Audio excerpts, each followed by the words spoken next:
Welcome to the Blessed Podcast. I'm your host, Dr. Raquel Tosin. This podcast is to help you experience being blessed that transcends a mere hashtag. Now, you know, I'm a firm believer that being blessed is a mindset, and we have to make a daily decision to be blessed. If you're ready to be encouraged, enlightened, and entertained, then you're in the right place. We're broadcasting on WYTV7 Christian Broadcasters Network, a nonprofit charitable radio broadcast with a mission to empower, encourage, and educate. If you are enjoying the Blessed Podcast, please go and donate $10, $15. Every little bit helps at www.wytv7.org.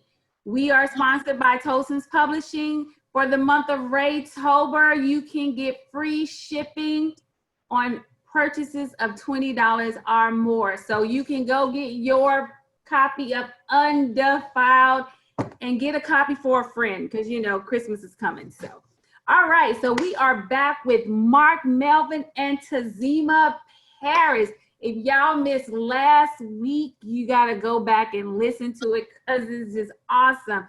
Tazima, you are a sex and intimacy coach. And I know people are like, we are talking about sex and intimacy on a podcast called Blessed. Well, yes, because that blessed means happy. And I'm just going to put it out there. Y'all might think I'm crazy, but sometimes sex can make you happy. You can feel blessed, you know, when you are really intimate. And then when I not just say sex, because intimacy is so vital to making a person feel great in life. And that's, you know, one of the themes of Undefiled is, you know, true intimacy, because you cannot have true intimacy without really knowing a person, without being seen, being felt, you know, that you feel like you're being seen and heard. You know, all these people out here that are in relationships, but they are craving for intimacy. And so, Tazima, you talked a lot about stuff the last time. So we're going to go back and we're going to continue to talk a little bit about that. And we're going to talk about just the whole intimacy thing. Mark, I think you had something to talk about based on what Tazima said earlier. Yeah, I just wanted to just touch on, you know, one of the tentacles that she talked about was really being comfortable with who you are and getting to that healthy space. And we realize that sort of life works, that sort of work that is sort of really ongoing and really kind of, you know, shutting out the noise or define all of the social constructs that we're supposed to be, that we're supposed to somehow, our lives are supposed to, you know, conform to. I think that the one thing that really sticks out for me about one choosing to explore bisexuality or to define themselves as being bisexual is that to consider the other individual that you're going to be with. In your book, you know, I think that that story in particular of the young man and lady that was getting married and they called off the wedding, I think I could understand her not wanting to move forward because not that she was rejecting him, is that they had been in a relationship and somehow he didn't feel comfortable enough to share with her something that may have been a conflict for him, or that he somehow thought that she would judge him. But what he didn't do was to give her the opportunity to express how she really felt about it. So while her decision may seem knee-jerk, it's not unreasonable for someone to push back on something that, one, they don't understand, two, that you have not been forthcoming with, and three, that if we're going to have a life together, certainly this is something that I would have liked to have been shared with me. And I think that for consenting couples that move forward with that information, I don't think there's anything else to say other than, you know, they develop the parameters of that relationship. As long as it's respectful and it's not denigrating, it becomes between them. Right, and that in the title Undefiled, but the problem I think, and when I wrote the book, and Tazima, I really would love for your input, is that because people have these thoughts about bisexuality, and even in the Black community, especially if you're in the church, about homosexuality, a Black man know that if he shares this information, it is not going to go over well usually. And I like I said, I did a short film, and I presented the short film at a church because the pastor of the church, he absolutely loved it. He loved the concept of Undefiled. So we showed it, and not one woman in the church said that they would be able to marry a bisexual man. Now, if you are a man and you hear that, and you know that if you sit in church, you know that this is how people feel, how easy is it to actually, talk about it? And in the same sense, I'm going to just go a step further. Women who have had multiple sex partners, they always divide by 3, and then they're not going to tell you all of the bodies. Tazima, you are a sex and intimacy coach. Tell us more about this. I love what you were saying earlier, especially about revealing and allowing oneself to be known, because that's actually what intimacy is. So there are 2 types of intimacy in a relationship. And I'm not talking about emotional intimacy and physical intimacy. I'm talking about intimacy with oneself and intimacy with another. You can't have the physical or emotional intimacy with another if you haven't had that physical or emotional intimacy with oneself. And when I say, and some people are going to get up in arms about physical intimacy with oneself, and not everything is sexual. Some of it is literally biology. Let's talk about parts. You need to know your physical body in order to talk to your doctor, in order to communicate what you need, tell if there's pain, if there's, like literally, like you need to know. You can't say down there and get results. You can't. Okay. So getting right with oneself about a challenge that could come up in a relationship, all of us, and it's not just this bisexual piece that came up in Undefiled that you wrote so beautifully about. I love the arc of the story, by the way, so y'all get the book. It's fabulous. If you haven't had it yet, if you haven't read it. There is a level of exploration that you can have with yourself and with another that can be strictly exploratory. People think that, like, as soon as I start going down, toward sexuality and something gets touched and a piece of clothing comes off, then we're all the way slippery slope. And then we're in this place of completely defiling ourselves. Okay. No, you can take steps to be known. Most of us have had some level of sexual trauma, whether that's an emotional piece where you felt scared. So even as much as, so for myself, I was terrified to have a teenage pregnancy because my brother had a teenage pregnancy, but I know that if I had a teenage pregnancy, it would have been a very different situation. My brother was like, my parents were supportive. Everybody was like, oh, he's a superstar. He was a 3-sport athlete, all this stuff. And, oh, well, he has a baby too. Like, it was okay. If that was me being a girl and this stuff that his partner went through as being a teenage mother was way different.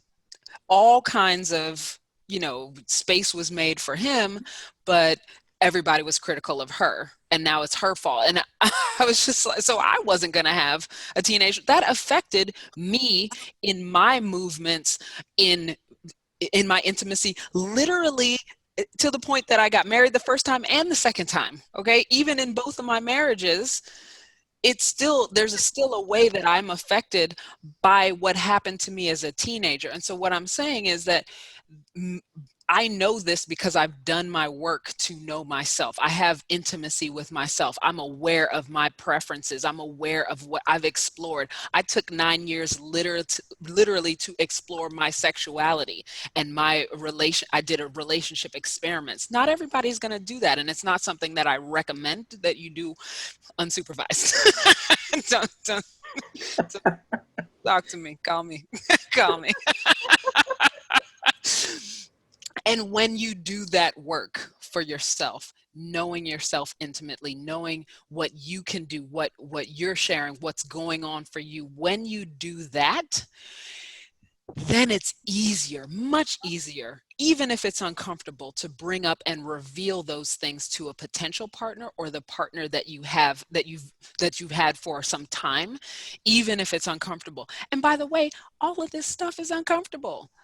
Even if you get the, the courage to one day, I'm going to say the thing, it might not land that well with the person. And there's no way that you can control that.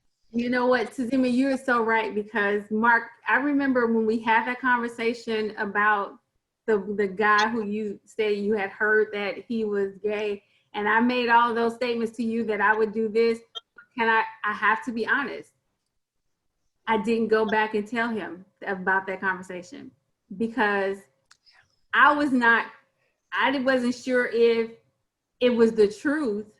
And then if I would have came with him with, rumors, but when I look back in hindsight, I really wished I would have left, New York and went back down to Florida and had the conversation, because I think it would have been awesome to have the conversation. And I bet he never got to have the conversation if it was true.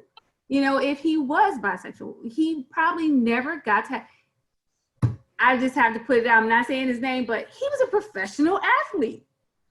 Back then, yeah, that's not something that wasn't manly at all. So I really feel bad now, just in hindsight, like, I missed an opportunity to actually be intimate, and provide intimacy for this guy who I just adored. Wow, that's interesting. Yeah. And that leads to that kind of reveal. There's something that I want to say from the other side of sharing this stuff. It is scary to share these kinds of pieces of information, these things that we hold close and that we're protecting, or that we're afraid of sharing because we're afraid of judgment. When you take the risk to share something that's true for you, I'm talking about true. I'm not talking about, I'm not talking about like baggage and like, I feel like, no, I'm not talking about that. I feel like you did this. I'm talking about what's true for you. If you take the risk to share, hey, I had some experiences that I think are important and are going to affect the way that we interact, it may not land well, but if the person has the capacity to hear and accept and be with you, that person is actually with you and not the representative. And the other great part, I'm gonna let that land, because when you send that representative, that's not really you. It's not the real relationship, okay? And when you do that, that other person feels that they can come to you because you become trustworthy. Because you've done the vulnerability first, they feel safer to be vulnerable with you. And that is tremendously valuable inside of an intimate relationship. Wow, that's good. Mark, did that answer your question? I think so. And I think that it also speaks to the emotional growth that that brings about possibility in that relationship. And even though, that person is technical difficulties. So we're back. And Mark, you were, Tazima just talked about what your question was. What did you feel? Did she answer your question? Absolutely. And I also believe that she also really pointed to something where it's really identifying the emotional growth that couples have with moving towards this. You know, once a person is comfortable with being able to disclose that to the person that they're interested in pursuing that relationship with, you know, like you said, it's not, it won't necessarily land in the way that you would hope that it will, but it just might.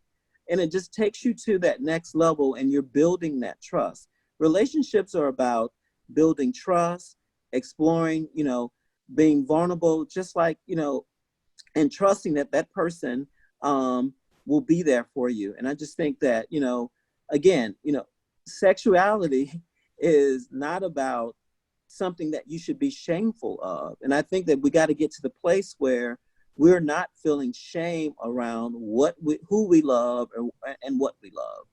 I agree. So I do have this question about the whole sharing and be in the book.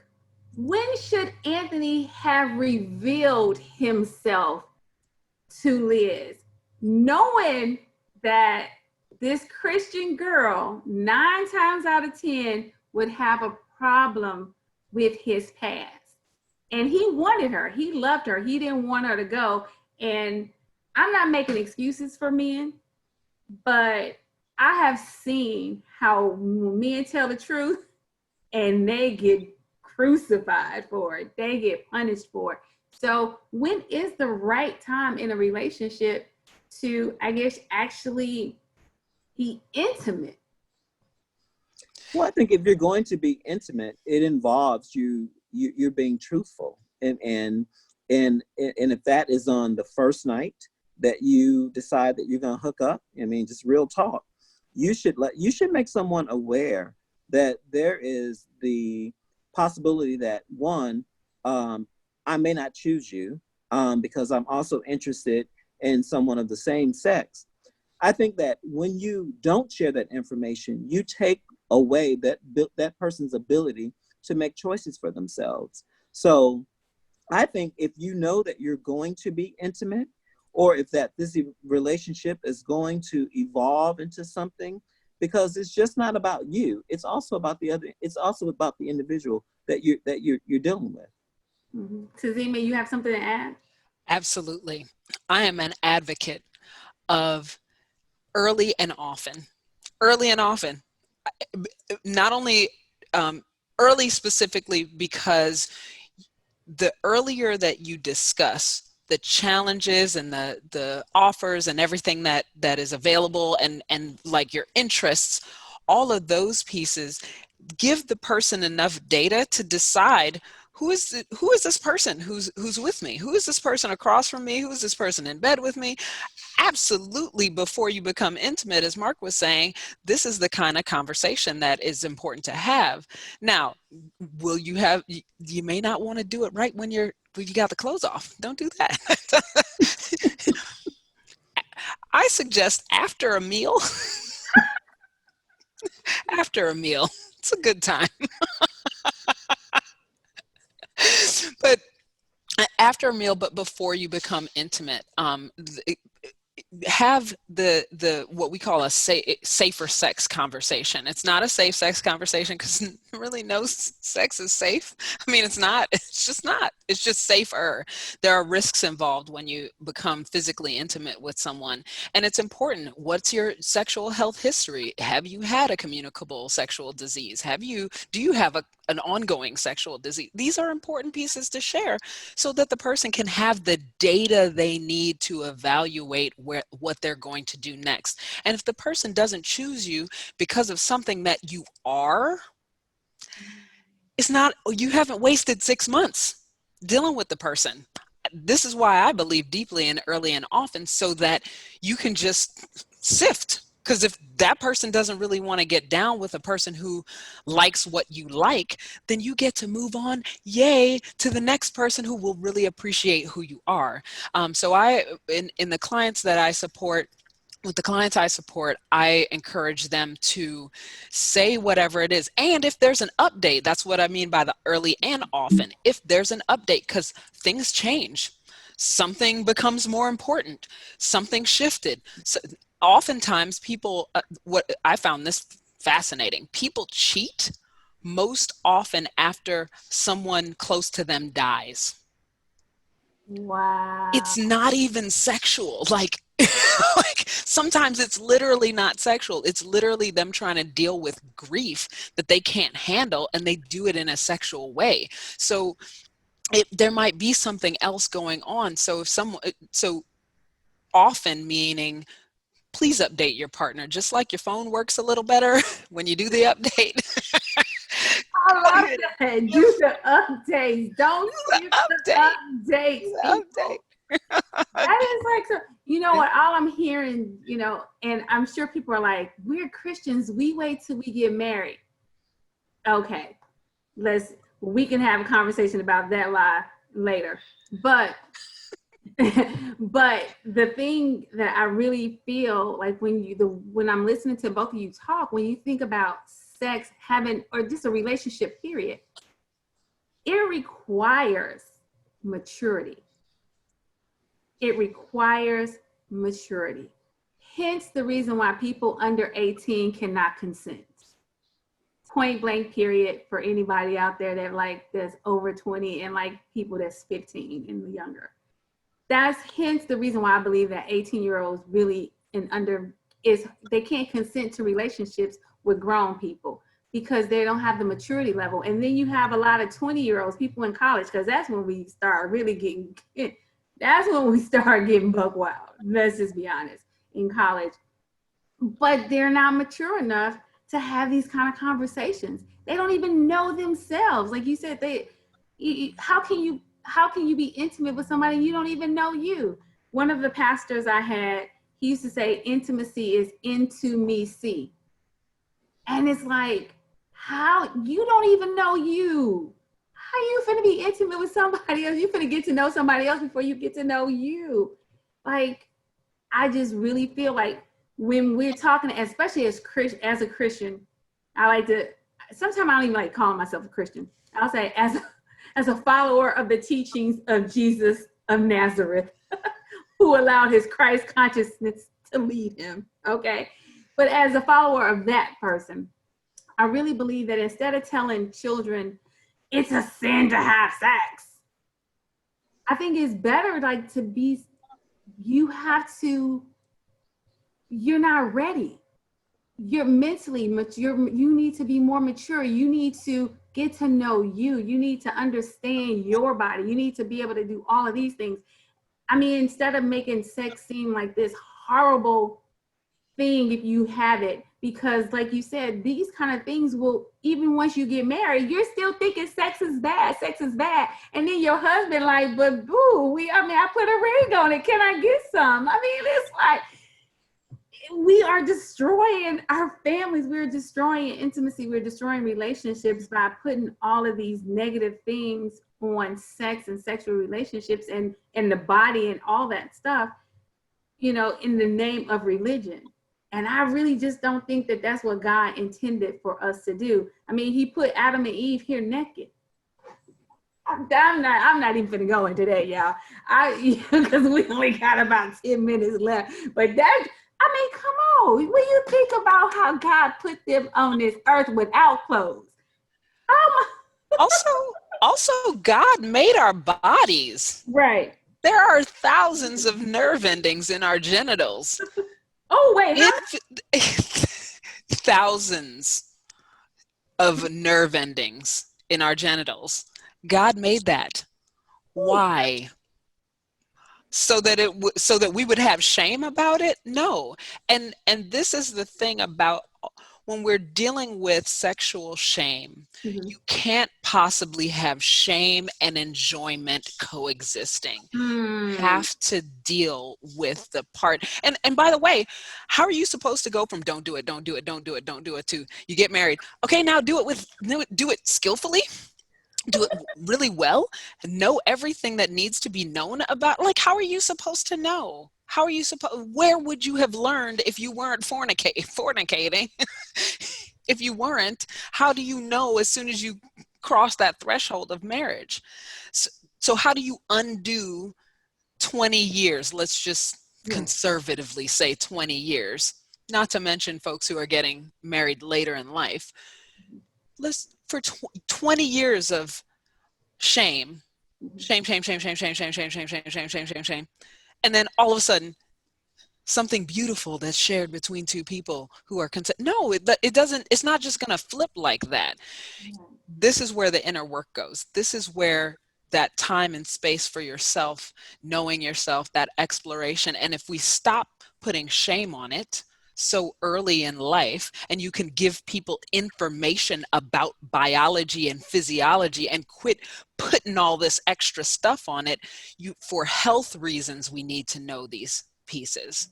For health, aside from sexual, and like assuming that kids are going to do bad things with it. If you don't put shame on it, it doesn't have to be bad. You can. So all of this where I'm going to give y'all some numbers. Do you know that, so in the South of the United States, generally speaking, they have an abstinence, or they take sexual education out of the curriculum. Those kids, those young people, have 8 times the pregnancy rates and STI rates of people who are educated in high quality ways, like the young people who are in the Netherlands. They teach them from like time they're 5. They don't get really graphic when they're 5 years old, but they tell them things about, like they have this thing called kissing week or I have fun feelings week or whatever, where they share with the kids when they have feelings of attraction towards someone. And it's like so cute, right? But that's where they start with it. And then age appropriately, they step up in the information so that they can keep current with where they are.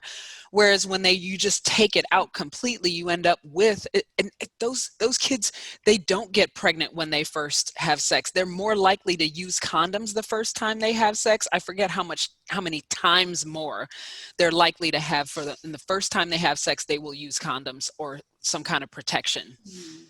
Why? Wow. Because they're educated and they don't automatically run to sin. They're being conscious about it.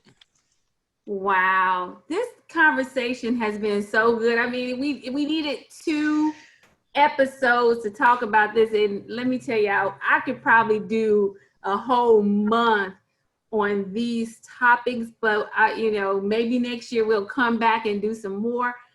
We only have 5 minutes left. Tazima, how can people reach you if they want to be supported by you? The best way to reach out to me is through my website. You can either do that or email me. So my website is www.infiniterelating.com, and my email is just tazima@infiniterelating.com. I do, for those who are entering in relationships, I do have a relationship vision worksheet and exercise that people can go through, and it will help you to have these conversations where if you have something to reveal to your partner, it can help you to do that in a way that is a little safer than being unsupervised. Mark, I sure appreciate you being here. And I mean, you are just the fact that you really helped me to put, I think, some really good information in this fiction book. It's fiction, but you can come out of this book knowing some really deep things because of your help. And I want to thank you for that. And I think the takeaway for, speaking directly to my brothers, that, is that, don't live a life of being unhappy because you're afraid of what the world would think of you. Because I really do walk around and I see so many people, particularly now that I'm older, that they're not married and they're really unhappy because, the loves of their lives have gone on because they were afraid to step out and be their authentic selves. And I think that goes for the story you shared earlier about a celebrity marrying her best friend. What was it like for her, going through those years, really loving someone else and being in the relationship that she was in. So I think that we got a lot of work to do. And I think the starting point is here, having this conversation and not assigning labels and being open to the education and how we see the world differently and the different growth spurts that we all have in dealing with this. Exactly. Exactly. Hey, if you are listening, if you are new to Blessed, I know you're like, the name may have thrown you, right? Because you probably thought it was nothing but quoting scriptures and but that's not what we're about here. We are about real conversations, real lives. We're about changing mindsets. We're about letting go of mindsets that no longer serve us. And let me tell you, people, this mindset of with hierarchy of sin and all this, it no longer serves us. Let's let it go. All right. Until next week, be blessed.